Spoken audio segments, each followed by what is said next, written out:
I've been homeless since I was in Washington.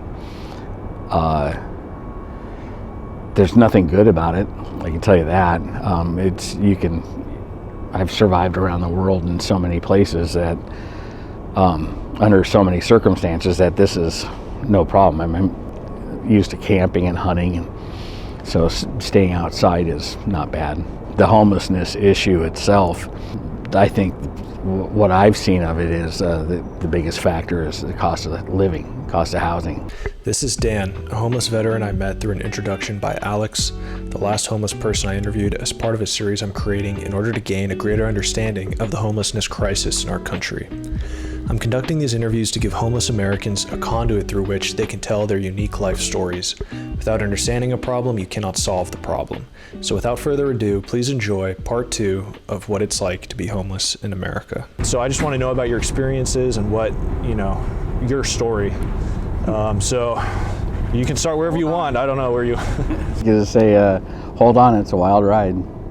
But I have had extensive foresight into the homelessness issue, and I'm no psychologist or anything like that, but I've noticed there's a lot of changes that need to happen. I mean, it's just as far as a misperception towards homelessness, and people see the drug addicts and the schizophrenic psycho people that walk, they have nowhere else to go, so they're walking the streets. And I don't know, I guess I can get into that, but like I said, I'm no psychologist. But I just remember when I was a kid in Washington State, they had we as teenagers we called it the insane asylum or something, but back in the, I don't know, I think in the 50s or 60s they shut it down, so it was an abandoned psych hospital.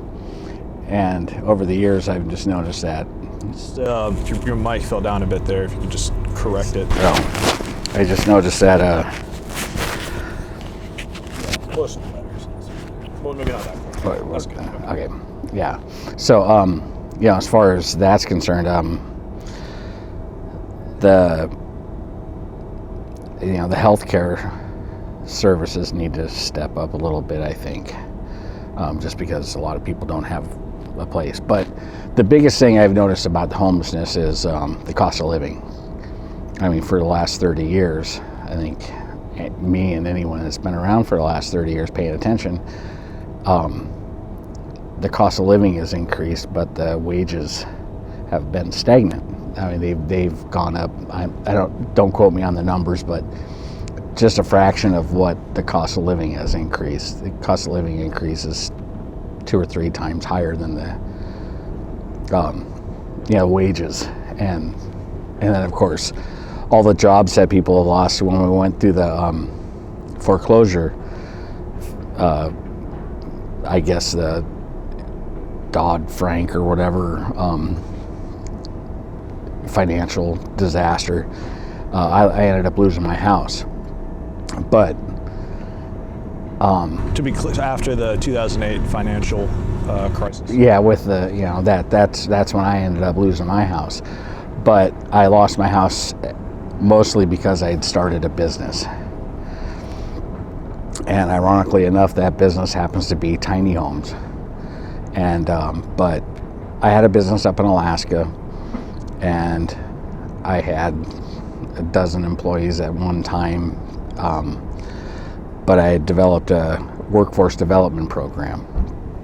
And after a couple years of working, I ended up putting together a proposal with the Center for Strategic and International Studies. Had no idea who they were or what they did until I saw them on C-SPAN. And the people that I had been working with to put this program together with were both speaking on C-SPAN, and I was at my mother's house, and she was watching the TV and flipping through, and I was around the corner in her kitchen, and I heard I could hear the TV, and I heard these 2 voices, and I turned around, peeked my head around the corner, and I said, hey Mom, go back, change the channel. She went back and she hit C-SPAN. And she's like, why do you want to watch C-SPAN? I said, no, shush, just hold on. And these two people were speaking. And on C-SPAN, it happened to be Dr. Jamaluddin Jarvis, which is the United States Ambassador for Malaysia, and Ernie Bauer, who is a senior fellow with the Center for Strategic and International Studies. I heard their voices, and I noticed, because I had had telephone conversations with both of them for the last few months. About what? Putting together a business plan. And it turned out to be a global plan for a housing development, cross-training Malaysian students and American students to go over and cross-train so that Americans could would have an avenue to be able to go overseas and learn to work with other countries. Anyway, and it was an avenue for foreign countries to be able to send their best and brightest to American colleges and such. But the program I put together is using a building system that I had developed and had been working on, and had a business in Alaska building cabins for people.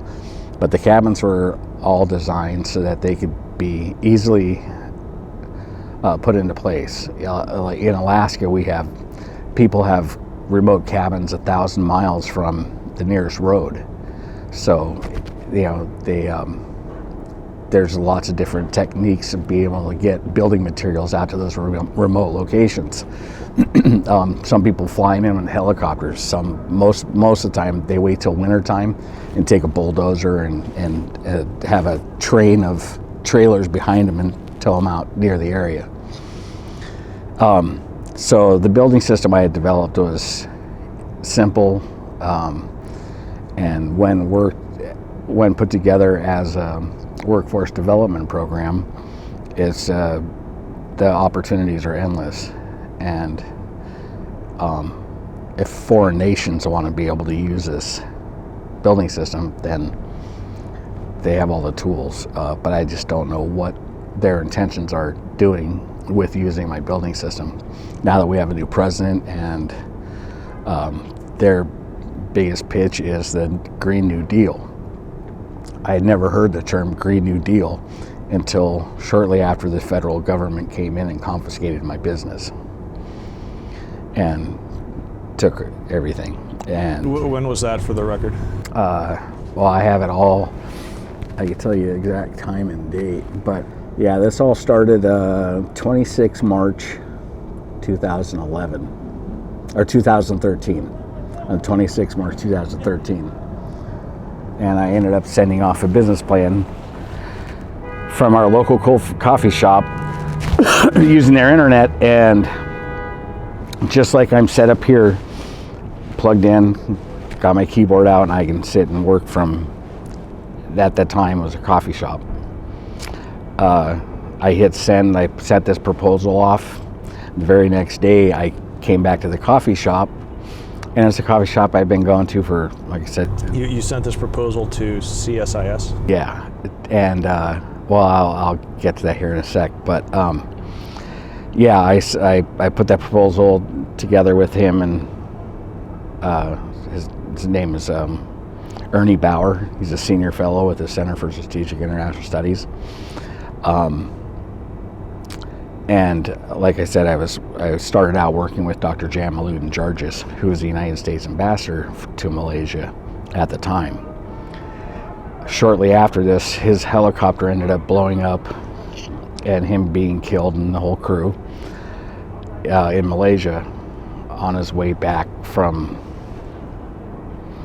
I think he went to the president of Malaysia's son's wedding or something like that, and he was flying back, and his helicopter blew up over an abandoned, or a sugar cane plantation or coconut plantation, something like that. There's plenty of articles on that whole issue. When he died, it was a big deal. But yeah, so I sent off a business plan from the coffee shop, and the very next day I went back to see what kind of reply I got back. when I walked into the coffee shop, it was more crowded than usual, but I knew everybody there. I never even had to say what I wanted. They just saw me come in and set up, and then they would bring me my coffee, and I'd pay them for it. Sitting in there, set up all my stuff, waiting for my coffee to show up, and this lady comes and sits down just like you're sitting right now. She sits at a table just like this, in a suit, and starts talking to me.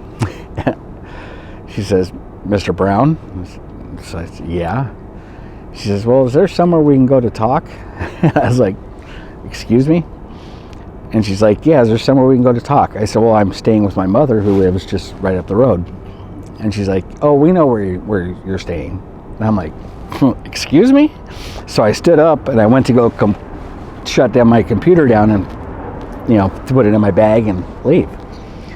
She puts her hands out and says, "No, Mr. Brown, we've got that," and stopped me. And I was like, "What?" Looked at her, and I turned around, and everybody in the coffee shop stood up and came over to the table. They were all undercover. And they started taking my laptop and my bag and everything else, and I'm freaking out. And I'm like, "What's going on?" And she says, "Well, is there anything in your vehicle we need to be concerned with?" And I go, "Excuse me?" And she says, "Is there anything in your vehicle?" I said, "Yeah, there's a 357 under the front seat." And she says, "Well, is it loaded?" I said, "It wouldn't be any good if it wasn't. This is Alaska. Everybody in Alaska carries them, not just for personal protection, but a lot of times people in front of you will hit a moose, and the moose is flopping on the side of the road. So everybody's just prepared to go, if the troopers don't show up right away. That's what they do, is they euthanize the moose." Anyway, I told her about it, and she went out, and a couple cops went through my car. And I didn't think to ask for a warrant or anything like that at this time. But I got in the car and backed out and went driving up to my mother's house, which is a few blocks away. And I look, and I pulled down her street, and there were 3 federal vehicles parked at the end of the street. And when I pulled in, I had 3 or 4 state troopers lined up behind her. And, like I was like I just broke out of prison or something. But, so I thought that was strange. So I pull into the yard, walk up to the door, and that's when I stopped and said, "Excuse me, do you have a warrant?" And she says, "Oh, is that the way you want to go?" And she handed me a warrant. So I'm reading the warrant, and all these cops came into my mother's house and grabbed all my computers, because I had just gotten done putting together this proposal. So I had 2 or 3 computers. For my business, I had one computer that just did AutoCAD design, so it took up a lot of memory. So I had one computer designated for that. And then I had a personal computer, then I had one for work. And I had sent off numerous proposals for emergency housing when they had the tsunami in Haiti. And they had the tsunami, or not, it was a hurricane, a hurricane in Haiti, and then there was a tsunami in Japan. Well, I had sent off proposals to both of those, the USAID, for emergency housing for those using my building system, and sent off plans and drawings for it. And that's when I started thinking, what, I don't know what's going on, but what's going on? Anyway, they came into the house, they confiscated my computers and everything, and left. And I never got any reply or anything from it. They took my driver's license, my passport, just every piece of ID that I had. And so I couldn't leave Alaska by normal means. I couldn't go get on a plane. I couldn't drive out because I didn't have a driver's license anymore, and I had to go through Canada to drive out. And so it took me, I ended up going to Kodiak Island, which I have friends there. One of my business partner is from Kodiak, and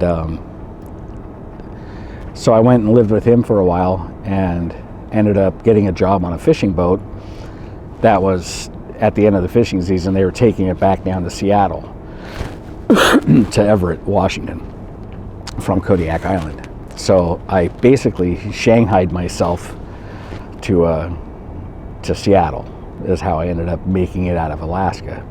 because I didn't have any ID. On a fishing boat? On a fishing boat. And so I came back and I got to Seattle. I got off in Seattle. We weren't fishing. We were bringing the fishing boat back to Seattle. So just me and the skipper of the boat. They hired a skipper, and I just went along for, so there are two people on the boat. And I grew up fishing, so driving a ship was no problem. And I made it to Seattle, and I got paid $1,000 for the trip. And that was my first case of homelessness. And so my daughter was going to school in Seattle. I have a son and a daughter. My daughter was 20 years old at the time and happened to be in Seattle. So I went and visited her, and I knew I was going to be out of money and I had nowhere else to go. So I ended up going to a shelter in Seattle, the Gospel Mission. And when I was in there, that was the first night. I got up the next morning and used the restroom. And I went to use the toilet, and I rolled some toilet paper out. And when I did so, a needle fell out. So I did finish my business, got out, washed my hands. And that was the first place I'd ever been to any kind of homeless shelter. And the only reason I was able to get in there is because I'm a veteran. And there were still people left on the street after I got in. And so it was pretty eye-awakening experience, not that I haven't experienced a lot of my life already, but that was never one that I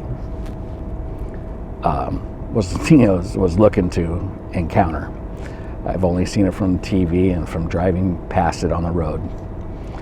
And so in the last 4 years now, it's been, I've learned everything there probably is to learn about homelessness. I mean, not everything, but, and I've noticed a lot of the reasonings behind it. Cost of living is, like I said, increased 3 times higher than the cost of living, or the cost of wages. So, this has been a problem that's plagued our country for as long as I can remember. It's just gotten worse in the last probably 10 years, just because a lot of people, they had the housing crisis. Now, when I went through it, I basically somewhat expected it, because I had dumped so much money into my business that it ended up failing. But it was just, I don't think it was circumstantial, just so happened to be the day after I sent off this global plan, building system plan. So I don't know who's behind what or whatever, but all I know is if it's political, I just want to stay out of politics as much as possible. So I don't really have a political view towards someone stealing my business, but that's basically what happened. And so here I am in Washington, D.C. to try and get those answers. And it's been 4 years to get here, starting out with shanghaiing myself out of Alaska. And what does that mean, shanghaiing yourself out? Back in the 1700s or so, when Washington State, Seattle was, after the late 1800s and such, started, because of the gold rush to Alaska, they had a big boom in Seattle. So people that were going to Seattle to try and get up to Alaska for the gold rush, they would come to Seattle, go to a bar, have a drink to get ready to get on a boat the next day. Well, they would go have a drink. The bartender would spike the drink with whatever, basically drugging them, and they woke up on a boat to Shanghai. So they were enslaving people from Seattle to, they call it Shanghaiing, but to the Orient. And that was common practice back then. So in Seattle, they have underground tours and stuff to go see the tunnels that they had underneath the bars and stuff. It's pretty cool. I guess if you ever make it to Seattle, you should go check it out. But so this is it's been 4 years now. befriended some people at there was a homeless shelter there in Washington, and one of them was getting ready to drive some friends of mine. They're not quite retired, but semi-retired, so they're trying to look at what options they want to go when they do retire. And one of my buddies, he buys old boats and restores them. And I was actually living on one of his boats in Seattle, in Washington, for about 6 months. And then I ended up living at his parents have a farm in Cedar Woolley, Washington, which is where my family is from, and I went to high school there and even grade school, actually. But so I was in Washington, that's where I ended up discovering homelessness at first. That first night at the shelter, I didn't like that situation. And so I went and bought a tent and some camping gear and went and camped out in a place where I knew of. What did you not like about the being in the shelter? For one thing, thievery. I mean, people, you can't take your eye off anything. Like if I had my phone plugged in and I was charging it, I would have to sit with it to make sure that nobody took it, because you can't leave anything out. And even here, there's a couple of I don't know if they're shelters, but places where they offer food for the homeless and such. They have plug-ins where you can leave your phone with them and they'll charge it, which is, finding a place to be able to charge your stuff is a big deal, because usually even if you have a battery backup for your phone, it's only good for another 12 hours or so on your cell phone. So you're spending half your day charging your phone if you don't have you don't have a nightstand to plug it into. It's little things like that make a big difference. But all right, so anyway, get back to my story. So I ended up in Washington, living with a friend. Anyway, he restores boats. I lived on his boat for a few months, and then his parents had a farm, so I ended up living in their parents had a cab over camper for their pickup truck, and they had it on their property. And they have another son that was living in his live-in tow-behind trailer. And anyhow, I lived there for a while, and it took about probably a year and a half before my buddy that I befriended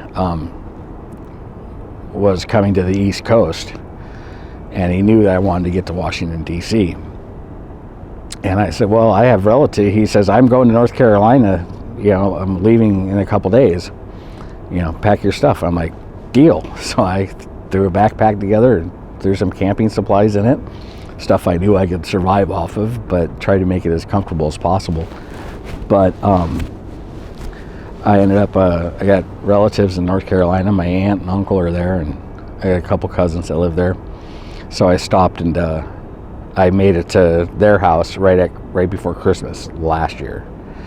So and that took 3 years or so just to get to that point, but I finally made it across the state. And that's what I finally got a driver's license again when I was in Washington State.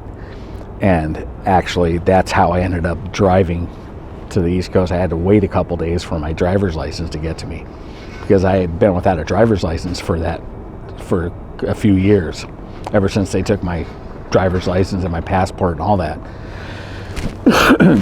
So, like I said, it was a hurdle just getting out of Alaska. So I finally made it to Alaska. I made it across the United States, and here I am in D.C. And I'm in Washington, D.C. to meet with either my congressman or either one of my senators. Everybody's right now at the moment are turning down meetings because of COVID. So, just like everybody else, I'm stuck having to wear a mask everywhere I go, and everybody's still locked down tight, for access to anything. And and then of course with all the politics and everything that's going on, now hopefully that's settled and over. But it's the first thing the President Biden said was he's getting us back into the Paris Agreement and getting back on board with the whole Green New Deal, whatever that may be once they have a plan for it. But the building system I put together falls perfectly in place with what that program is promoting. So like I said, I don't know how big this whole thing is going, but all I know is I've never done anything criminal in my life, and there's absolutely no reason they should have come in and stolen my business like they did. And if they're doing it for good, then I hope so. But somebody's got to reimburse me one way or another, because that's not the American way to do anything. So tell me about this housing development plan.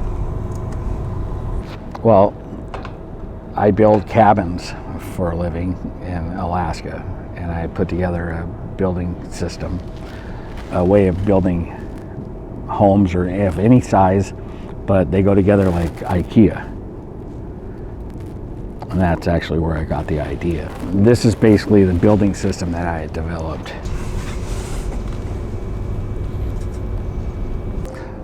I had multiple files that were on my computer, but I had sent off a proposal to the State Department and stuff. When Haiti had their earthquake and Japan had their tsunamis, I think right before that. And that's when I started getting contact to put this together.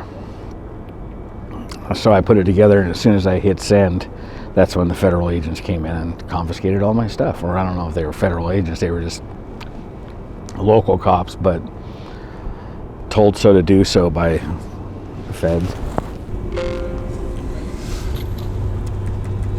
So what I see here, it seems like a proposal for just a way to build some basic, one-story structures using prefabricated. Well, that's an example of the system. It's not. I can build any building of any size, which I've sent off many different designs for and stuff, which I don't know what slide you have on there, but I guess I'm not sure where to start. But that's the reason I'm here, and the journey that I have been here has been 4 years in the making. And that's the reason I'm here in Washington, D.C. As far as the homeless issue is, I've been homeless since I was in Washington. There's nothing good about it, I can tell you that. I've survived around the world in so many places that, under so many circumstances, that this is no problem. I'm used to camping and hunting, and so staying outside is not bad. But the homelessness issue itself, it's basically an individual process. I can't say there's any one thing that causes homelessness. I think what I've seen of it is the biggest factor is the cost of living, cost of housing. Like I said, it's increased 4 or 5 times faster than the wages. I mean, 20 years ago, a $20 an hour job was a good job. You go work 40 hours a week and survive off that. But nowadays, $20 an hour is, if you can make that bussing tables, that's a pretty good job. But like I said, I don't know as far as the whole homeless issue is concerned. Each individual that's homeless has a reason they're homeless for their individual purpose. I mean, but it's creating so many other problems. Like mental health, I would say, is probably one of the biggest things. So like I said, I'm no shrink, but I can tell when someone's batshit crazy or not. And people can see that when they're walking down the street. So when someone's mentally handicapped. What percentage, if you had to just give a rough ballpark figure of the homeless people that you know are mentally unwell or mentally, have some sort of mental health issue? What would be a given time, I would say most every one of them. I mean, people go to therapists for, because they're having a bad day at work. So, it's an individual thing that who needs therapy. I mean, I'm sure everybody that's homeless, everybody on one scale or another, could definitely use some mental, assessment, management, if you will. But like I said, I'm no shrink, so I'm not going to say. But I would say, I'd say probably 30% of them are seriously mentally handicapped or will be after their ordeal. Most of the people are just survivors. They're just trying to do what they can to get by and survive through this whole thing, as far as homelessness, and then trying to set long-term goals for themselves. That's an individual issue, I would say. That's why if you're doing a story on homelessness, you're going to have a different story for every person that sits in front of this camera. That just happens to be my story, is this, and that's the reason I'm out here. How long have you been living in that park? This one here? Yeah. I got here right after the 4th of July is when I made it to Washington, D.C. It was right after they had the riots, I guess, right down the road here. Basically right where I'm camped out is when I first got here. It was right after the 4th of July, and they had just had that the riots for the BLM. Black Lives Matter. Black Lives Matter was actually, their tents were set up right where I am, and they were actually tearing them down when somebody said, yeah, go set up a tent right there. Okay, and that's where I am right now. It just happens to be a mile away from the White House by circumstance. But have there been more or less tents since you moved in? Since I moved in, no, I never really seen much of it. I mean, a lot of people come and go, but just in the last couple of weeks, I've seen a few more go up, but that was, I don't know how widespread it is. I don't know if I haven't been here long enough to be able to say it's getting worse or it's getting better. So, with the agents taking your ID, can't you just apply to the state for a replacement? I've reached out to that's why I'm here. I'm trying to meet with my congressmen and my senators, because I've already tried to meet with my mayors, my governors, my local mayors and everything else. I've worked all those avenues, and I'm not getting any answers. And so that's why after 4 years, I finally made it to Washington, D.C. And this is where I sent my proposal. And so that's the end of the line as far as that. I sent it to them. It's not by circumstance that the very next day they come and confiscate my business. That doesn't happen. I've never done anything criminal in my life. And so, to claim theft, any reasonable person would like to be able to say, to have the opportunity to stand up for themselves and say, no, I didn't. Show me the evidence. There's no evidence. I've never done anything criminal in my life. And so that's basically why I'm here in Washington. But that's, it's a personal, like I said, everybody you talk to is going to have a different story. And so, as far as issues of homelessness, I don't know how. I mean, like I said, it's an individual thing. Who knows how many people are nuts, how many people are just tired, given up, lost all hope, how many people are drug addicts or, recovering drug addicts. All I know is where I'm at, there's nobody. I haven't seen any heavy drug use. If they do, they're in their tents and they don't come out. But I haven't. Who's been helping you the most? Would you say what type of organizations or? Well, I'd say Miriam's Kitchen here in D.C.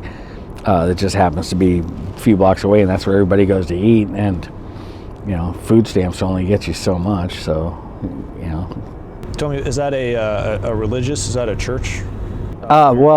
Miriam's Kitchen. They're located in a church. I believe they're funded by the government, though. On some things, I'm not sure what program they fall under or what programs, whether they're state, city, or federal or what, or if they're just donations. I mean, from what I believe is a large portion of it is donations, but from the public, which is a good thing. If you're out there and you want to donate to the public, see where it goes. It goes to good use. But I think, like, as far as how to change things, for myself, like I said, it's an individual thing. You see how far off the deep end my story is. Now you got, 2,000 more stories that could, probably not as dramatic as mine, but everybody has a story. And as far as causes, I think just the number one cause is the cost of living. And the cost of wages haven't increased nearly as much as the cost of living itself has. Just a dozen eggs cost twice as much as they did 5 years ago. So the number one thing you would say you've identified, if the government or society in general wanted to try to fix the homelessness problem or crisis, you could say, in America, is to lower the cost of living. Yeah, housing. There's housing costs. And if, like the federal government is looking for a housing program, I have a program here that you could incorporate into workforce development. You take homeless people off the street and have them build their own homes, build tiny home communities. It's you could have a bathroom, a shower, a toilet, and a bedroom, and a living area to have everything you need right there in one thing. And it doesn't sound like much, but it's a shelter.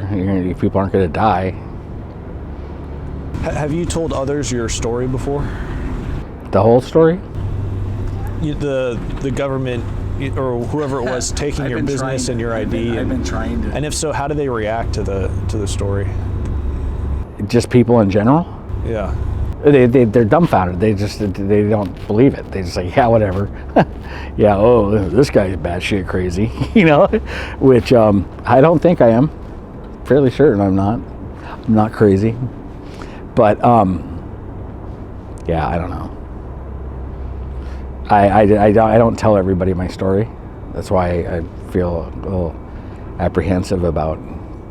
This is the first time I've actually laid it out there, and especially put it on video, the story. But I've been trying to keep it as quiet as possible. It's been 4 years, and they've taken everything from me. But damn it, I've made it here, and I just want to meet with the people that I know are orchestrating this, and hopefully they can come talk to me and say, yeah, hey, we like your idea, we want to do this with it. Great, cut me a blank check, I'll be out of your life. But anyhow, that's my story. As far as everybody else's story, definitely there could a lot more could be done. Like, what do you have in mind? As far as Like, what do you think? What do you think we can, we as Americans can do better it depends to on alleviate homelessness? jobs, give people opportunities. My whole thing is when I graduated high school, either go to college, which I had a brother that was already in college, and I saw how much my parents were spending on him to go to college. I took a different route. I went and joined the Marine Corps, and I was in the Marine Corps for 4 years. Ended up catching the Gulf War. I was on the first plane over there. Spent 7 months in the desert, and went right into Kuwait City. So I've been into every jungle around this world. I've been to every continent 2 or 3 times, and that half of them are just from the time I was in the Marine Corps. But after that, it just gave me the inspiration to travel. So every time I get money, I travel. I ended up, I was married, got divorced. I have 2 kids, and I had them 2 weeks on and 2 weeks off. So during the time I had 2 weeks off and I didn't have them, I worked up on the North Slope for years, and I would work 2 weeks on, 2 weeks off up on the North Slope. So to time it out, when I came home, You would work up on the North Slope. What is that?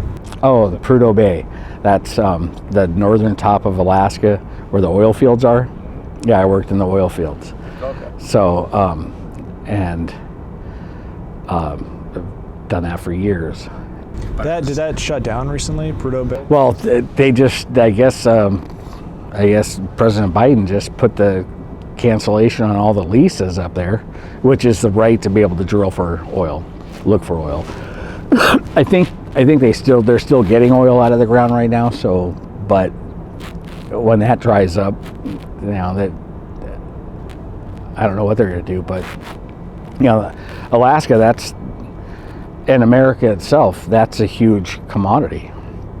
That's a lot of jobs. It's not just personal jobs that are people that work up on the North Slope, but all the industries that stem off of that. So, yeah, I mean, I don't know, but that was my whole thing, was trying to create jobs for people and for youth, actually, give them opportunity to learn a skilled trade, as opposed to going to college. And not college isn't for everybody, but not as many kids are going to college anymore these days, so, or can afford to, so they have to work for a living, which is a good thing. Ask Mike Rowe, he'll tell you. Nothing ever came from a sweaty work day. Nothing bad ever. Or nothing ever bad has ever come from that. I mean, there's nothing but good comes from it. And yeah. Anyhow, so as far as, I don't know what topic you want to discuss, whether it's the whole homelessness issue, it can be broken down as there's no one cause of homelessness, other than the main factor is the cost of living, and that's different for everybody.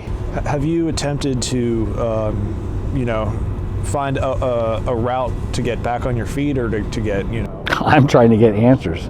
I have no problem. I've been an electrician for 30 years.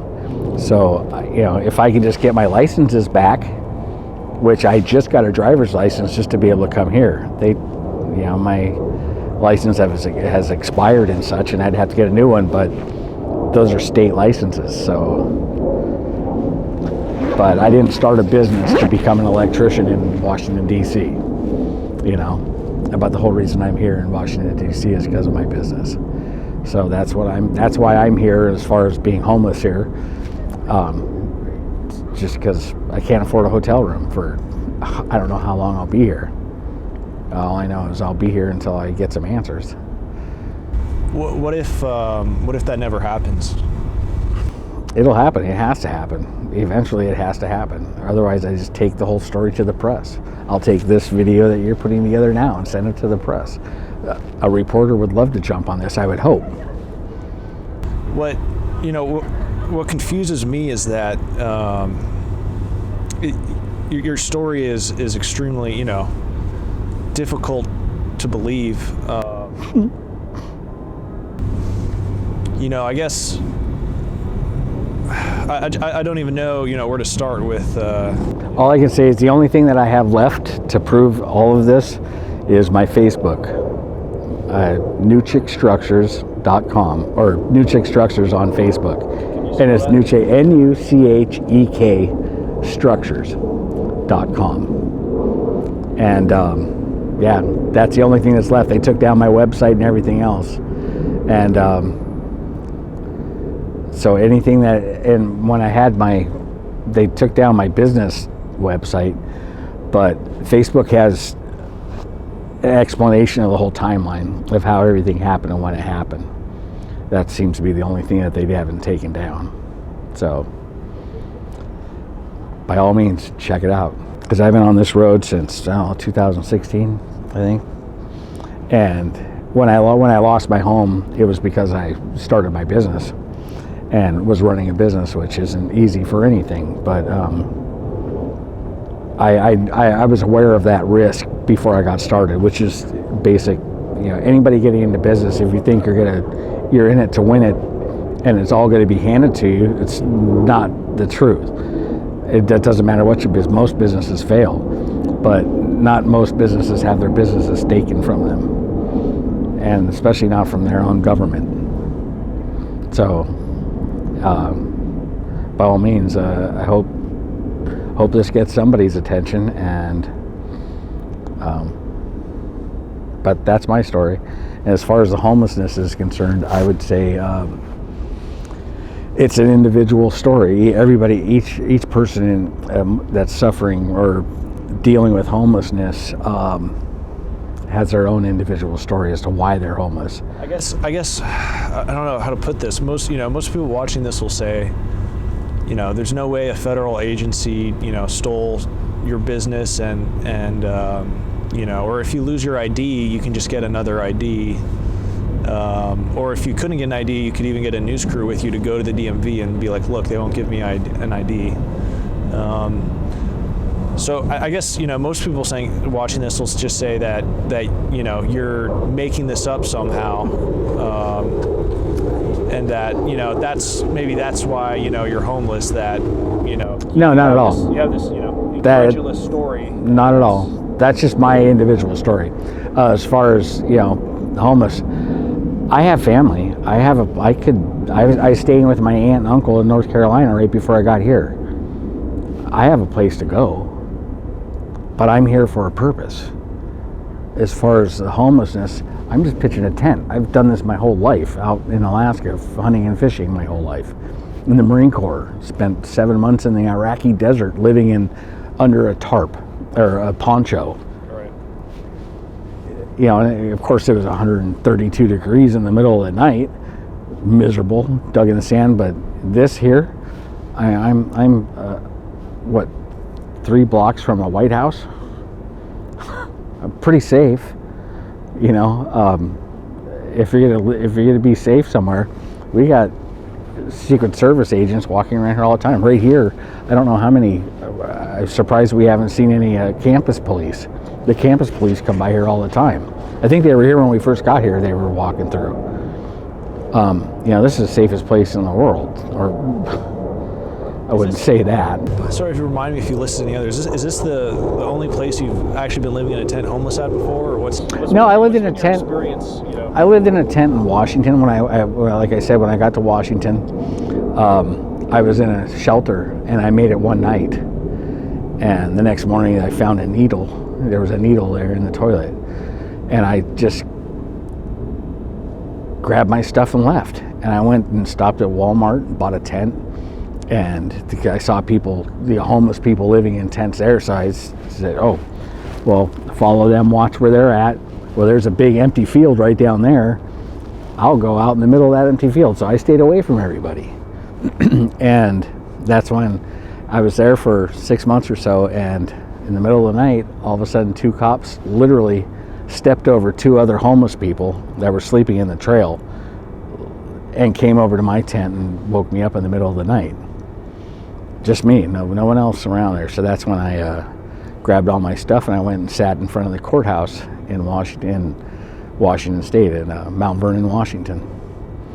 And that's when one of the fellows I knew from a church there, he was a member of the Seventh-day Adventist Church in Mount Vernon, and he buys and sells boats. And so he had a boat in Anacortes, Washington, and he said, come live in the boat, which is, it's like living in a cabin. So I went and lived in the boat for that summer, 3 or 4 months on the boat, which was great. I mean, I had kitchen and everything in it right there. And that's when I went and lived with his family for that winter. And then that next spring is when this last year, so I came here and I stayed in North Carolina for a while with my aunt. But I was just staging myself to come to DC. So I actually got here the 4th of July and been down here with when I first got off, it was right after the Black Lives Matter rally, and the Black Lives Matter rally, one of their main tents was set up right where I'm at. So that was why I was walking around and I saw that they were tearing down their tents and stuff. And so you have family you could be living with, yes. But you came to DC and you've been living here since July, yeah. So about 6 months, right. In hopes of reaching a congressman who can give you answers about what you believe. Yeah, I'm trying to set up a meeting with Congressman Don Young. Yes. Congressman who? Don Young. And either one of my senators, either Lisa Murkowski or Senator Davis. And what would you tell them in the meeting? This is basically the same thing I just told you. By all means, show this to them. I've been trying to get a hold of them and trying to get meetings with them. And right now, the latest is COVID. And I can't get any closer to the Capitol building and live in a tent. See what I'm saying? I'd have to rent a hotel room. So, but obviously I can't afford that. But yeah, I'm just here because I'm determined. I'm determined to find out what's going on. What I would do if they didn't contact me, I don't know. I mean, I would think so. I would think somebody would reach out, and if this is their way of doing so, then show yourself. Come talk to me. I have nothing to hide. And here I am, and I've traveled a long way to get here. And I've been documented all down in a book. Like I said, my name is Dan Brown, and Dan Brown wrote the Da Vinci Code and Angels and Demons. So I should sell 1 million copies of my book before they realize this ain't the same Dan Brown. No, but it's my story. And so that's my fail-safe. Yeah. That's why I come up here, and that's why I set up. And when it's nice out and the weather's nice, I sit here and work on my book or surf the internet or whatever during the day and kill time trying to get into contact with people. And like I said, because of this whole COVID thing, nobody's taking meetings. So what would you say it was like, your thoughts about what homelessness would be like before you became homeless and then when you became homeless? Like what? Oh, what I thought homeless. Yeah, what were the differences? Before then, I never really, to be honest with you, I was like everybody else. I had blinders on. I mean, in Alaska, there's a small percentage of homelessness there. And if it is, they're back in the woods, so you don't really see them. But we know they're around because we have soup kitchens and such like that.